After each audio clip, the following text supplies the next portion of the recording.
Welcome back to the Deep Dive, everyone. We know you're all about leveling up, getting that edge in performance and well-being. And let's face it, who has the time to sift through endless research papers? Right. Nobody. Exactly. So that's where we come in. Today, we're zeroing in on something that's been a cornerstone in fitness for years, backed by a mountain of scientific evidence. Creatine. Creatine supplementation. Yeah, and when we talk about evidence, we mean it. We're looking at over 200 years of research on this naturally occurring compound. 2 centuries. Wow. That's more than just a trend, that's a serious track record. Okay, listeners, today's mission is simple. We're going deep on an evidence-based article from Physio dissecting the key insights on creatine, how it works in your body, who benefits the most, the real evidence-based risks, and the best ways to use it. If you've ever even considered creatine or just want to grasp the science behind it, this is for you. No jargon, just the facts. This Physio article does a great job of breaking it all down. And, it's not just about packing on muscle. The potential benefits go way beyond that. Yeah, let's get into what creatine actually does. The article highlights a few key impacts. So the most established function, as the article points out, is improving sports performance. That's where most of the research has focused, and the findings are super solid. Okay. But it also hints at some really exciting possibilities for brain health, even neurological conditions, and overall muscle growth. Interesting. So for your workouts, how does creatine actually improve performance? We're talking lean body mass, power, strength, the things you're all working towards. Exactly. The article breaks down a few key mechanisms. First, it increases the storage of phosphocreatine in your muscles. Now, phosphocreatine, think of that as your quick energy reserve for intense activity. Got it. Secondly, it speeds up ATP synthesis. ATP, that's your cell's primary energy currency. More ATP means more power on demand. Makes sense. And third, it can actually shorten your recovery time between high-intensity sets. Oh, that's huge. So you can get back to pushing your limits faster. Exactly. And it doesn't stop there. The article also points to a few other potential benefits like better cell hydration, nutrient absorption, and even helping your body get rid of waste products during workouts. It's a more holistic effect than just pure energy. Okay. Yeah. So anyone out there who's into weightlifting or sprinting, listen up. The article specifically emphasizes creatine's effectiveness for short bursts of intense exercise. They reference Wax from 2021 and Cooper's research in 2012. Why is it so good for those activities? It all comes back to that rapid ATP regeneration we talked about. During short, maximum effort bursts, your body leans heavily on the phosphocreatine system to quickly replenish ATP. So by having more creatine stored as phosphocreatine, your muscles can maintain that high power output for a bit longer, which can make a real difference in your performance. That extra edge.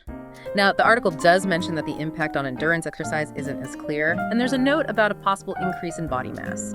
They cite DeMont from 99 and Williams in 98, so why the less certain effect on endurance, and what's the deal with the weight gain? Well, with endurance activities, your body's energy demands are spread out over a longer time. You rely more on different energy systems, particularly the oxidative system, which uses oxygen to produce energy over time. So that immediate ATP boost from creatine becomes less crucial. And as for the weight gain, it's mostly due to increased water retention in your muscle cells. It can contribute to muscle fullness, but it might not be ideal for endurance athletes where lighter weight is often better. Interesting. So let's shift to muscle growth. The article links creatine to resistance training, highlighting its role in protein synthesis and muscle formation. They mentioned Farshid Farr in 2017 and Chilibek also from 2017, so it's not just about that initial power boost then. Right.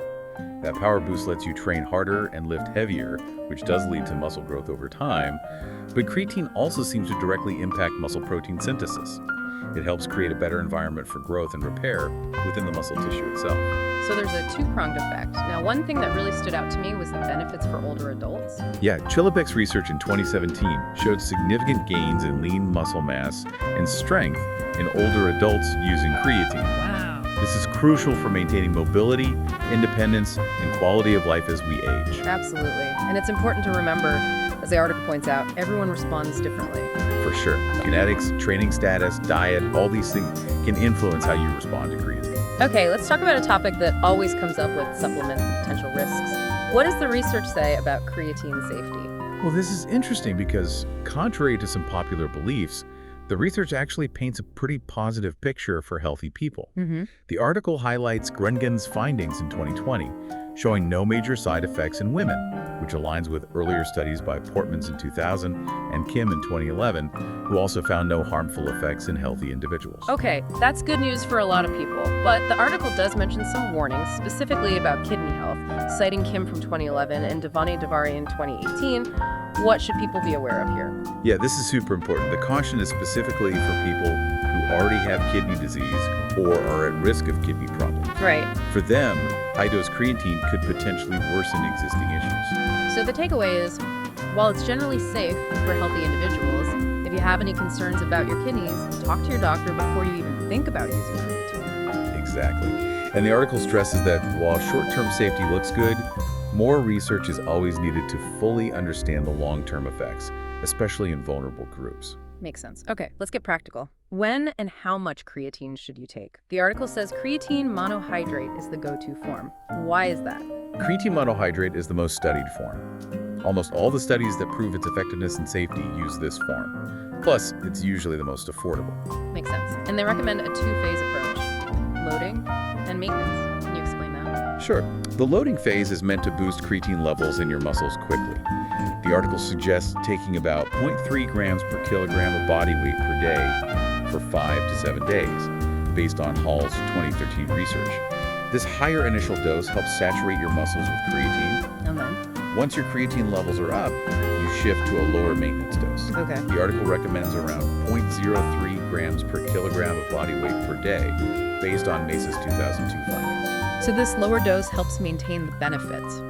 The article mentions that this loading maintenance strategy consistently improves performance in high-intensity exercise, citing Bembin in 2005. So this is the way to go for optimal results. Absolutely. The research is clear that this is how you maximize your creatine levels and enhance your performance in activities that rely on readily available energy. What about timing? The article mentions that it might not be crucial, but taking it post-workout during the loading phase could be slightly better for faster absorption. So what's the advice here? Generally, being consistent with your creatine intake is probably more important than the exact timing. However, there's some evidence that taking it around your workout, especially after exercising during the loading phase, might lead to slightly better absorption due to increased blood flow and nutrient uptake. But don't stress too much about the exact timing. Focus on taking it regularly. Okay, we've covered a lot. To wrap up, what are the key expert recommendations from Physio Hub that people should remember? So the article's experts stress that creatine is a well-researched supplement proven to enhance performance in short, high-intensity exercise. It boosts energy and supports muscle growth. And the warning about kidney health. Right, super important. If you have any kidney problems, avoid high-dose creatine and absolutely consult your doctor before starting. Can't emphasize that enough. And the recommended protocol.